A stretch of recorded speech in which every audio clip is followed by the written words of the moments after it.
Kabrambam Dasanta Singh. I'm a PhD research scholar in the Institute of Bioresources and Sustainable Development, which is an autonomous institute under the Department of Biotechnology, Government of India. Today, I'm here to speak regarding the unraveling the mechanisms and the binding site of 2,3-dimethylmethylate anhydride on insect acetylcholine esterase.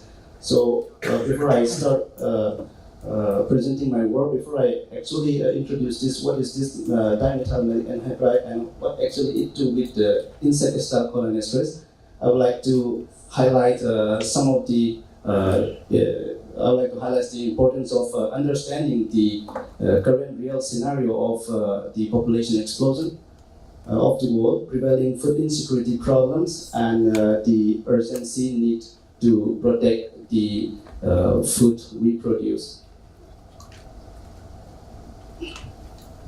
Actually, already Dr. Kalita has already very beautifully and very nicely explained the importance of conserving, the importance of saving food. So I think I don't have to add, I have nothing to add more also because he's an expert and I'm just a student. So I'll just highlight some of the points. As we all know that the current human population is around 7.6 billion and it is expected or it is projected to reach around 8.6 in 2030. And 9.8 in 2050, and by 2100, the world is going to bear the burden of around 11.2 billion people. So it is really a challenging task for us to meet the food demand of this ever-increasing human population. So as the population increases, the first thing that strikes in our mind is like we have to produce more food. And already yesterday also, Dr. Peterson and today also Dr. Kalita has already mentioned that by 2050, the food demand will be increased by around 70%. So from where this 70% of food will come, this is the problem with us right now. Since we have a limited land, even if we implement lots of like the new technologies, even if implement several high-yielding varieties also, it won't be sufficient enough to fulfill the food demand of this population explosion. So the primary importance, or I would say the job in front of us is to save the food we produce as much possible from several losses. And food grain and pulses, I will focus more on food grain and pulses because this is the major constituent of food that is being like eaten, that is being consumed by the majority of the people of the world. And this food grain and pulses is also the most common store food product. This is the most common store food product in tropical and subtropical countries. So this actually plays a very crucial role in the resolution of food insecurity problems also.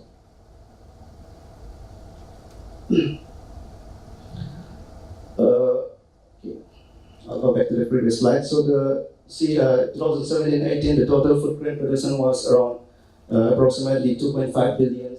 If we talk about India, it's around 284 million metric tons. But unfortunately, 70% approximately, or somewhere around 70% of this produce has been like wasted every year.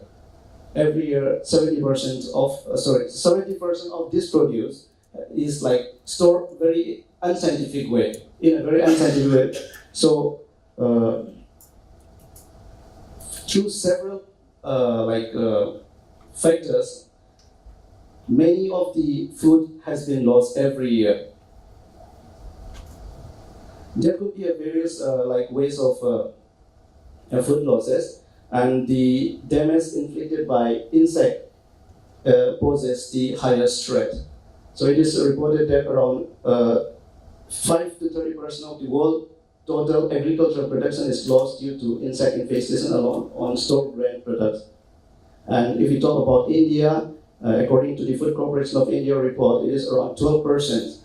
But the actual figures may be like beyond 12%. And if we consider only this 12% also, around 30 to 35 million tons is like wasting every year. This is like a huge amount. It can feed a small country for a year or a couple of years.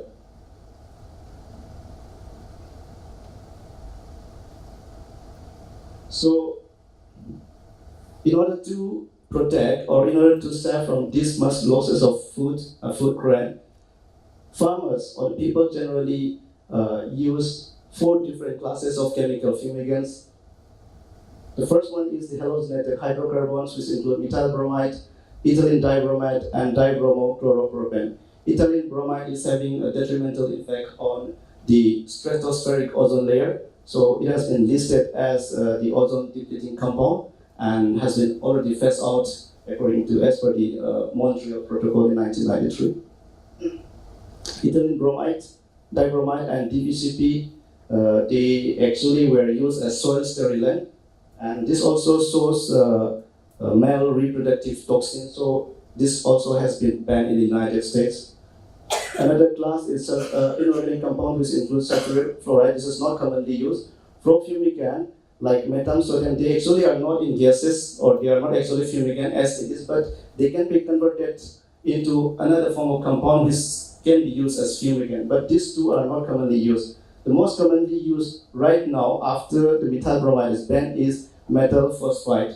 Metal phosphide, it becomes toxic after the generation of phosphine. This metal phosphide, aluminum phosphide, or zinc phosphide, or the magnesium phosphide, when it comes in contact with the water vapor or the water, they become phosphine. So that phosphine is toxic.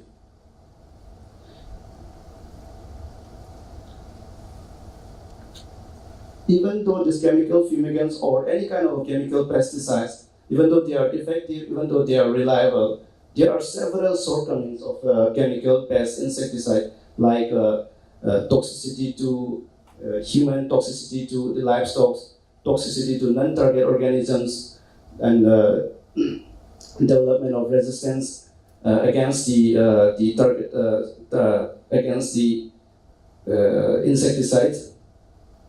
So, considering all these problems, the scientific fraternity are looking for an alternative right now, which is more cost-effective, which is which is biodegradable, which is not toxic to human or not toxic to environment. So, in earlier period, before the advent of the chemical era, that is before Paul Muller, the great chemist, actually developed DDT. People were following several traditional ways, indigenous traditional ways to protect the food grain and pulses. So the plant extract or the plant product were most commonly used during that time, even before the introduction of the chemical insecticide. So actually, in fact, it was the introduction of this nicotine from Nicotiana tabacum, rotenone from Lococarpus species, Derisdus from Deris elliptica, and pyrethrin from Chrysanthemum cinereifolium in 1850s. And after that, several plant-based insecticide, which actually led to the wide-scale use of this plant or plant extract as insecticides. Now the question is, from where all this kind of plant can be identified. People, these types of plant can be identified from anywhere, but generally what we look or where we look is places or unexplored places with rich in biodiversity or biological diversity. So in this case, India is being blessed with three major biological hotspots: the Western Ghat areas, the Himalayas, and the Indo-Burma biodiversity hotspot. So Indo-Burma biodiversity hotspot, where my institute at IBSD and where I belong, is actually rich with several flora and fauna. It is actually the home of around 7,000 plant species.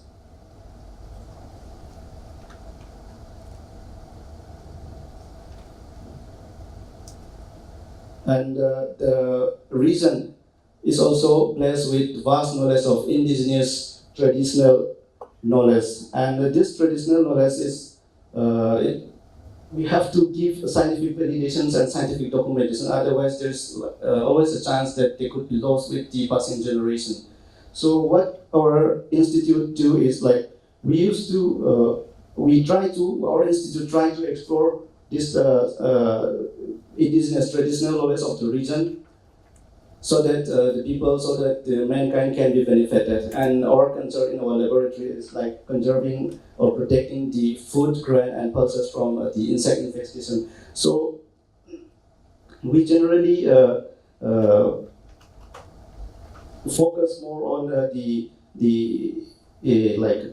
protection from the insect infestation. So we did collect several plants from this particular area based on the literature survey, based on the observation, and also based on the indigenous traditional knowledge.